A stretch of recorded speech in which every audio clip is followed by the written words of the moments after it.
आज हम लोग फिर से मैट्रिसेस का अपना नेक्स्ट पार्ट जो है वो स्टार्ट करने वाले हैं, यानी अपना सेकंड वीडियो होगा ये। ठीक है, ये चैप्टर 8.1 का है।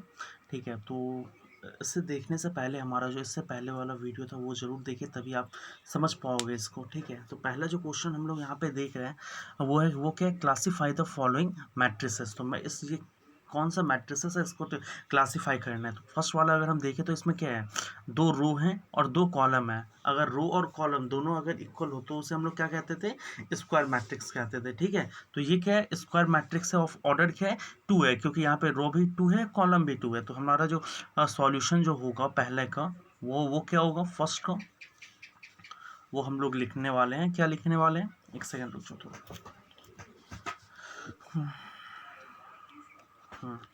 तो हम लोग लिखेंगे it is a square matrix, it is a square matrix of order 2। जब स्क्वायर मैट्रिक्स रहता है ना, तो ऑर्डर 2 × 2 भी लिख सकते हो, या सिर्फ 2 लिखो तो भी कोई प्रॉब्लम नहीं है। ठीक है, अब नेक्स्ट हम लोग का ये नंबर 2 है 301। तो यहाँ पे हम लोग क्या क्या देख पा रहे हैं, ये एक ही कॉलम में है। तो हम लोगों ने मतलब उस पर लास्ट वीडियो में पढ़ा था ना, रो मैट्रिक्स कॉलम मैट्रिक्स। अगर मतलब सिर्फ एक रो होता है तो उसे हम लोग रो मैट्रिक्स कहते हैं। सिर्फ अगर एक कॉलम में एलिमेंट्स अगर एक कॉलम में रहे तो उसे हम लोग कॉलम मैट्रिक्स कहते हैं। तो ये क्या हमारा कॉलम मैट्रिक्स है। तो क्या लिखेंगे, it is a column matrix of order. इसका ऑर्डर क्या होगा, तो यहाँ पे पहले जो ऑर्डर हम लोग लिखते हैं वो किसका लिखते हैं, रो का। तो कितना रो है, 1 2 3। तो 3 मल्टीप्लाई का साइन देखिए, कॉलम कितना है 1, तो 3 × 1। ठीक है, थर्ड जो है हमारा ये किसी डेफिनेशन से बिलोंग नहीं कर रहा है, क्योंकि यहाँ पे 2 रो है और 3 कॉलम है। ठीक है, तो ये किसी भी मतलब डेफिनेशन से बिलोंग नहीं कर रहे हैं। इस वजह से हम लोग क्या लिखेंगे, it is a matrix, it is a matrix of order 2। 2 column है तो 2 लिखेंगे, सॉरी 2 रो हमारा 2 है ना, यहाँ पे 1 यहाँ पे 1। तो इसलिए इस वजह से यहाँ पे क्या लिखेंगे, 2 मल्टीप्लाई 1 2 3। ठीक है, यहाँ से जो है ना कुछ इंपॉर्टेंट सम्स अब हम लोग लेना स्टार्ट करते हैं मैट्रिसेस का। ठीक है, तो यहाँ पे जैसे आप लोग पढ़ पा रहे हो, find the value of x and y if 2x + y 3x - 2y। यहाँ पे क्या 5 और 4। ठीक है, कोई दिक्कत नहीं। तो अब एक चीज़ हमेशा याद रखना, अब by the definition of matrix ना हमें क्या मिलता है, देखो ध्यान से। अगर यहाँ पे सपोज करो ए है, बी है, सी है, डी है, और यहाँ पे एक मैट्रिक्स है, यहाँ पे क्या है 1 5 4 7। ठीक है, आई होप तुम लोगों को दिख रहा होगा। तो हम अगर ए का वैल्यू लिखना चाहे तो बाय डेफिनेशन ऑफ मैट्रिक्स, अगर मैट्रिक्स का ऑर्डर सेम रहे ना तो मैट्रिक्स इक्वल होता है। तो ए का वैल्यू क्या हो जाएगा, 1 हो जाएगा, यानी करस्पॉन्डिंग वैल्यू जो होते हैं वो क्या होते हैं, इक्वल होते हैं। बी का वैल्यू जो हो जाएगा वो क्या हो जाएगा, 5 हो जाएगा। सी का वैल्यू क्या हो जाएगा, 4 हो जाएगा। और इसी तरह डी का वैल्यू भी क्या होगा, 7 होगा। ठीक है, तो बाय डेफिनेशन ऑफ मैट्रिक्स अगर मैट्रिक्स इक्वल है तो जो करस्पॉन्डिंग मैट्रिक्स होगा ना, corresponding value of the particular matrix must be equal. ठीक है, तो इसी प्रॉपर्टी को हम लोग यहाँ पे यूज करने वाले हैं। तो पहले हम लोग क्या लिखेंगे, जो हमारा गिवन है वो लिख लेते हैं। तो गिवन क्या है, गिवन है हमारा 2x + y। ठीक है, ये 3x - 2y, और यहाँ पे क्या दे रखा है 5 4। ठीक है, तो हम लोग क्या लिखेंगे यहाँ पे, ये लिखना बहुत इंपॉर्टेंट है, by definition of equality of matrices we get. ठीक है, तो यहाँ पे क्या होगा, ये जो पहला रो है और इसमें एक ही रो है एक ही कॉलम है, तो ये जो इसका वैल्यू 5, इसका करस्पॉन्डिंग वैल्यू 5 है, इसका करस्पॉन्डिंग वैल्यू 4 है। यानी कि हम लोग को क्या मिल रहा है, 2x + y = 5 मिल रहा है। ये हम लोग ले लेंगे इक्वेशन 1, और 3x - 2y = क्या आ रहा है 4। ये हमारा क्या आ जाएगा, इक्वेशन 2। अब हमको यहाँ से x और y का वैल्यू फाइंड करना है। किसका वैल्यू फाइंड करना है, x और y का वैल्यू फाइंड करना है। ठीक है, तो x और वैल्यू y का जो वैल्यू है वो कैसे फाइंड होगा, तो हम लोगों को क्या करना होगा, लीनियर इक्वेशन के जैसे सॉल्व करना होगा, जो कि हम लोगों ने क्लास 9 में करना सीखा था। तो यहाँ पे क्या है, 2x प्लस वाई है 3x माइनस 2y है 5 4 है। तो हम क्या करेंगे, इन दोनों को इक्वल कर सकते हैं या फिर इन दोनों को इक्वल कर सकते हैं। तो y को अगर इक्वल करना चाहे तो 2 से मल्टीप्लाई करेंगे, यहाँ पे क्या है 1 है, यहाँ पे 2 है, तो और यहाँ पे क्या करेंगे 1 से मल्टीप्लाई करेंगे। तो हमारा क्या मिलेगा, यहाँ पे 2 से मल्टीप्लाई कर दो सारे को, 4x plus 2y equal to 10। ये हमारा क्या हो गया, इक्वेशन 3 हो गया। अब 1 से मल्टीप्लाई कर रहे हो तो एज इट इज जैसे है वैसे ही रखना है, इसको इक्वेशन 4 ले लेते हैं। अब देखो क्या आ रहा है, प्लस 2y माइनस 2y, ये क्या हो रहा है, यहाँ पे बिना साइन चेंज किए कट जा रहा है क्योंकि प्लस माइनस में है। तो अब सॉल्व करने पे क्या आएगा, प्लस प्लस प्लस, तो 4 प्लस 3 क्या होगा 7x इक्वल टू क्या आ रहा है 14, और x का वैल्यू क्या आएगा 14/7, यानी कट के कितना आया 2, यानी x इक्वल टू कितना आया 2। अब जो x का वैल्यू है वो हमें क्या करना है, इक्वेशन 1 या इक्वेशन 2 में पुट कर देना है। तो क्या लिखोगे यहाँ पे, putting the value of x equal to 2 in equation 1 we get। तो क्या मिलेगा हमको, ध्यान से देखना है यहाँ पे 2x plus Y equal to 5 है ना, तो यहाँ पे क्या होगा 2x के प्लेस पे हम लोग 2 बैठाएंगे और y इक्वल टू क्या देंगे 5 देंगे, यानी क्या आ रहा है 4 प्लस वाई इक्वल टू 5, यानी ये 4 जब इस तरफ जाएगा तो y का वैल्यू क्या आ जाएगा, इधर जा रहा है यानी माइनस होगा 5 माइनस 4, यानी y का वैल्यू क्या आएगा 1 आएगा। तो इस तरह हमारा x का जो वैल्यू मिला वो क्या मिला 2 मिला, और y का जो वैल्यू मिला वो क्या मिला 1 मिला, यही हमारा आंसर है। ठीक है, और एक बार इस सम्स को हम लोग देखते हैं। तो सम्स में गिवन क्या था, find the value of x and y if ये इक्वल टू ये गिवन है। तो हम लोग डेफिनेशन को यहाँ पे समझे इस एग्जांपल के थ्रू। जो इक्वलिटी ऑफ मैट्रिसेस क्या है, जब दो मैट्रिक्स इक्वल होते हैं तो उसका जो करस्पॉन्डिंग जो एलिमेंट होता है ना, उस दोनों तरफ का जो करस्पॉन्डिंग एलिमेंट होता है, जैसे A11 यानी फर्स्ट रो फर्स्ट कॉलम का जो वैल्यू होगा वो इसका A11 मतलब B11 के इक्वल होगा। ठीक है, अगर हम सपोज करते हैं दो मैट्रिक्सेस, इसको A ले लेते हैं, इसको B ले लेते हैं, तो इसका वैल्यू जो होगा वही इसका वैल्यू होगा, इसका वैल्यू जो होगा इसका वो ये इसका वैल्यू होगा। ठीक है, तो इससे पहले वाला जो प्रीवियस वीडियो था जो इंट्रोडक्शन ऑफ मैट्रिसेस था उसको जरूर देखो। ठीक है, तभी जाके पूरा कंसेप्ट जो है क्लियर हो पाएगा। ये काफ़ी इंपॉर्टेंट चैप्टर है और सबसे इजी चैप्टर है क्लास 10 का। इस वजह से यहाँ पे मार्क्स लाना बहुत ही ज़्यादा इंपॉर्टेंट है, करीब 5 to 7 मार्क्स का आता है यहाँ से। ठीक है, तो यहाँ पे हम लोगों ने क्या किया, बाय डेफिनेशन ऑफ मैट्रिसेस इसका वैल्यू 5 लिखा और इसका वैल्यू 4 लिखा। अब हम लोगों ने जस्ट लीनियर इक्वेशन की तरह सॉल्व किया।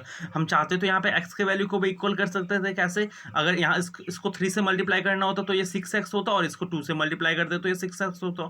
ठीक है, मतलब नॉर्मली हम लोग इस तरह से मल्टीप्लाई करते हैं, इसका मल्टीप्लाई इसके साथ, इसका मल्टीप्लाई इसके साथ, जिससे क्या हो जाए इक्वल हो जाए। ठीक है, और यहाँ पे हम लोगों ने y को इक्वल किया, क्यों, क्योंकि यहाँ पे प्लस माइनस जो टर्म है हमको साइन भी चेंज करने का जरूरत नहीं होगा और कट जाएगा। दोनों ही केस में हमारा जो आंसर होता वो क्या होता, सेम होता। ठीक है, आई होप कि कोई प्रॉब्लम नहीं ना हुआ हो तुम लोगों को, अगर हुआ हो तो अवश्य मैसेज करें हमें। ठीक है, अब हम लोग नेक्स्ट सम्स पे जाते हैं। अब हम लोग नेक्स्ट सम्स में आते हैं। यहाँ पे क्या है, find the value of x y a and b if ये इक्वल टू ये। तो यहाँ पे वही सेम करना है, तो जो गिवन है वो तो दिया ही हुआ है यहाँ पे। ठीक है, तो सॉल्यूशन स्टार्ट करते हैं हम लोग। ठीक है, तो इसका वैल्यू 3 है। अब देखो यहाँ पे x माइनस 2 इक्वल टू अगर 3 करूँगा तो वो x का वैल्यू हमें मिल जाएगा, y का वैल्यू भी मिल जाएगा इजली। अब लेकिन इन दोनों का वैल्यू के लिए हम लोग को इक्वेशन सॉल्व करने पड़ेंगे, हमें पहले ही पता चल जाएगा जो कैसे होता है। ठीक है, तो हम लोग क्या करेंगे, बाय वही लिखेंगे, by definition of equality of matrices we get. ठीक है, तो और आप लोगों को इसका PDF भी प्रोवाइड करवा दिया जाएगा, सो टेंशन लेने की कोई आवश्यकता नहीं है। आराम से बस इस वीडियो को अभी देखो। ठीक है, जो मैं कैसे कर रहा हूँ। तो x माइनस 2 का वैल्यू किसके इक्वल है, 3 के इक्वल है। इसका करस्पॉन्डिंग तो ये है ना, तो यहाँ पे क्या आएगा, x का वैल्यू क्या हो जाएगा 3, और ये माइनस 2 इधर जाएगा तो 5 प्लस हो जाएगा, यानी x का वैल्यू क्या हो गया 5, यानी x का जो वैल्यू होगा वो क्या होगा 5 मिल गया। अब इसी तरह ठीक है, अब यहाँ पे देखो y का वैल्यू क्या आ रहा है, y का जो करस्पॉन्डिंग वैल्यू है क्या है 1, वो भी हम लोग को मिल चुका है। ठीक है, अब हम लोग को क्या चाहिए, a और b को फाइंड करना है। तो a और b को जैसे आप लोग देख पा रहे हो, इससे यहाँ पे क्या है a plus 2b equal to का करस्पॉन्डिंग वैल्यू 5 है। ये हम लोग इक्वेशन 1 ले लेते हैं। यहाँ पे क्या आ रहा है 3a माइनस b, इसका वैल्यू क्या है 1, इसको इक्वेशन 2 ले लेते हैं। ठीक है, जैसे कि इससे पहले हम लोगों ने सॉल्व किया लीनियर इक्वेशन के रूप मेथड से, उसी प्रकार इसको भी सॉल्व करना है। यहाँ पे देखो 3a है, यहाँ पे सिर्फ a है, तो इसको हम लोग 3 से मल्टीप्लाई कर लेते हैं, इसको 1 से मल्टीप्लाई कर देते हैं। तो यहाँ पे क्या मिलता है हमें 3a प्लस 6b, अब इस 3 का मल्टीप्लाई सारे के साथ करना है 15, ये क्या हो गया इक्वेशन 3 हो गया, ठीक है। और यहाँ पे क्या हो रहा है 3a माइनस b 1, ये क्या हो रहा है इक्वेशन 4 हो रहा है। तो ये दोनों तो सेम है, लेकिन एक चीज़ याद रखना है, एक चीज़ को ध्यान में रखो, इन दोनों का साइन क्या है, दोनों ही प्लस है ना, तब तो प्लस प्लस तो कभी कटता नहीं है, इस वजह से हम लोग क्या करेंगे साइन को चेंज करेंगे। तो अब ये प्लस क्या हो गया माइनस हो गया, अगर मैं एक का साइन चेंज करूँ यानी पूरा का साइन चेंज करना होगा। अब ये माइनस है ना, ये प्लस हो जाएगा, यानी बी का जो साइन हो गया अब क्या हो गया प्लस हो गया, 3a का साइन क्या हो गया माइनस हो गया, ये भी क्या हो जाएगा माइनस, यानी 1 का साइन प्लस था, अब ये 1 का साइन क्या हो गया माइनस हो गया। समझ में आ रहा है तुम लोगों को? अब देखो ये और ये कट गया, अब यहाँ पे प्लस प्लस प्लस होगा तो क्या होगा 7b प्लस 15 माइनस और -1 तो क्या होगा 14, यानी b का जो वैल्यू होगा वो क्या होगा 14/7, यानी कट के कितना आ रहा है 2 आ रहा है, ठीक है। अब b का वैल्यू हम लोग इक्वेशन 1 या इक्वेशन 2 में पुट करेंगे तो a का वैल्यू आ जाएगा, तो वही लिखेंगे, वही लिखने वाले हम लोग, putting the value of b equal to 2 in equation 1 we get, ठीक है। तो यहाँ पे क्या आ रहा है a प्लस 2b, 2b का 2b है तो 2 इंटू क्या कर सकते हैं b के प्लेस में 2 बैठा सकते हैं 5, यानी 1 प्लस 4 इक्वल टू क्या आ रहा है 5 आ रहा है। यहाँ पे क्या आ रहा है 5, 4 को इधर लेके गए तो माइनस हो जाएगा -4, ठीक है। तो -4 करने पे क्या आएगा, a का वैल्यू क्या आएगा 1 आएगा, ठीक है, प्रॉब्लम नहीं। तो अब हम लोग को जो जो वैल्यू मिला है वो लिख देते हैं। x का वैल्यू क्या मिला था 5, y का वैल्यू क्या मिला था 1, a का वैल्यू क्या मिला 1 और b का वैल्यू क्या मिला 2, तो यही हमारा आंसर है, ठीक है। अच्छे से फिर से एक बार देखते हैं सम्स को। तो ये हमारा सम्स है जो कि आप देख पा रहे हो, find the value of x y a and b if ये दो मैट्रिसेस दिए हुए, ये क्या है इक्वल मैट्रिसेस है। तो जो by definition of equality of matrices we know that the corresponding element of the matrices are same, ठीक है। तो x माइनस 2 का वैल्यू 3 है, तो x माइनस 2 इक्वल टू 3, यहाँ से x का वैल्यू मिल गया, y का करस्पॉन्डिंग वैल्यू 1 है, वहाँ से y का y इक्वल टू 1 हम लोगों ने लिख दिया। अब a plus 2b equal to क्या आ रहा है 5 आ रहा है, तो वो उससे हम लोगों ने इक्वेशन में लिया और इसको भी हम लोगों ने इक्वेशन में लिया। इक्वेशन को सॉल्व करके हम लोगों को a और b का भी वैल्यू मिल गया है, ठीक है। अब हम लोग नेक्स्ट सम्स को देखते हैं। अब ये हमारा नेक्स्ट सम्स है और इस चैप्टर का आखिरी सम्स भी है, ठीक है।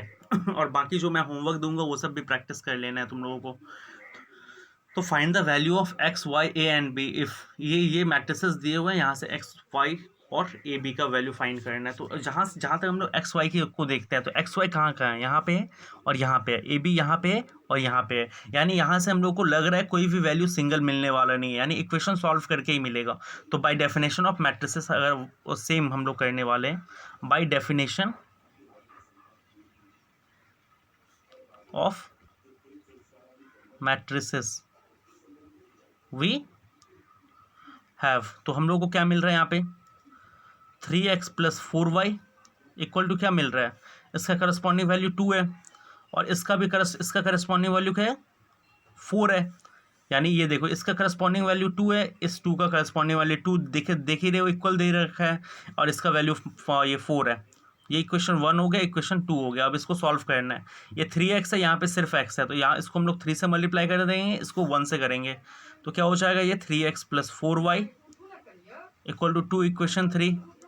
अब यहाँ पे क्या आएगा 3x माइनस 6y, 3 4 जो 12 इक्वेशन 4, ठीक है। अब यहाँ पे देखो प्लस प्लस है, फिर से हम लोगों को क्या करना पड़ेगा साइन चेंज करना पड़ेगा, तो साइन चेंज कर दिए यहाँ पे क्या हो गया प्लस हो गया, यहाँ पे क्या हो गया माइनस हो गया, ठीक है। तो ये तो कट गया, प्लस प्लस क्या हो गया प्लस होगा 10y, 4 प्लस 6 क्या होगा 10 ही होगा ना। अब ये -6y नहीं है, अब ये +6y है, साइन चेंज कर देने के बाद क्या हो गया ये प्लस हो गया और ये प्लस माइनस माइनस तो -10 हो गया यहाँ पे, ठीक है। तो यहाँ पे क्या आ रहा है y का वैल्यू क्या आएगा -10/10, यानी कट के कितना आ रहा है 1, यानी -1, y का वैल्यू क्या आ रहा है -1, ठीक है। अब y का वैल्यू इक्वेशन 1 में पुट करके x का वैल्यू निकाल लेते हैं। तो क्या करेंगे putting the value of y equal to -1 in equation 1 we get, ठीक है।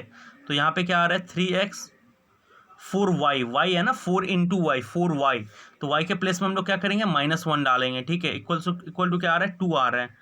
तो नेक्स्ट यहाँ पे क्या आ रहा है 3x plus minus -4 equal to 2। अब क्या आ रहा है यहाँ पे 3x, 2 -4 इधर जाएगा तो क्या हो जाएगा +4, x का वैल्यू क्या होगा 6, और ये 3 इधर आएगा तो डिवाइड हो जाएगा, 3 2 6, यानी x का वैल्यू क्या आ रहा है यहाँ पे 2 हो रहा है, ठीक है। तो जैसे कि तुम समझ पा रहे हो यहाँ पे ये चीज़ क्लियर है। तो इस यहाँ पे हम लोगों ने क्या किया, दो इक्वेशन को सॉल्व करके x और y का वैल्यू को फाइंड कर दिया है, ठीक है। कोई दिक्कत नहीं। तो अब सिमिलरली यहाँ पे और एक बार देखो, अब हमारे पास क्या है, a प्लस बी का वैल्यू 5 आना है और 2a माइनस बी का वैल्यू क्या आना है -5 आना है, ठीक है। अब हम लोग वही लिखने वाले हैं। यहाँ पे लिखोगे now a plus B equal to क्या आ रहा है 5। इक्वेशन 3 तो तक तो ऑलरेडी 4 तक ऑलरेडी ले चुके हैं, यहाँ पे हम लोग इक्वेशन 5 लेते हैं, ठीक है। और 2a minus B equal to वो क्या आएगा उसका करस्पॉन्डिंग -5, ये क्या होगा इक्वेशन 6 हो गया। अब देखो इसको हम लोग को कुछ करने की जरूरत नहीं है, ये चाहे तो इसे 2 से मल्टीप्लाई कर सकते हैं, लेकिन हम देख रहे हैं b और b मेरा इक्वल है, इसलिए कुछ करने का जरूरत नहीं है। ये प्लस माइनस है, ये ऑलरेडी कट जाएगा। यहाँ पे क्या आएगा 3a आएगा और +5 ये 0 आएगा, यानी a का वैल्यू क्या आ गया 0 आ गया। समझ में आ रहा है, कोई प्रॉब्लम यहाँ पे। अब a का वैल्यू अगर 0 आता है तो b का वैल्यू क्या होगा, तो पुटिंग करो, putting a equal to 0 in equation 5, ठीक है।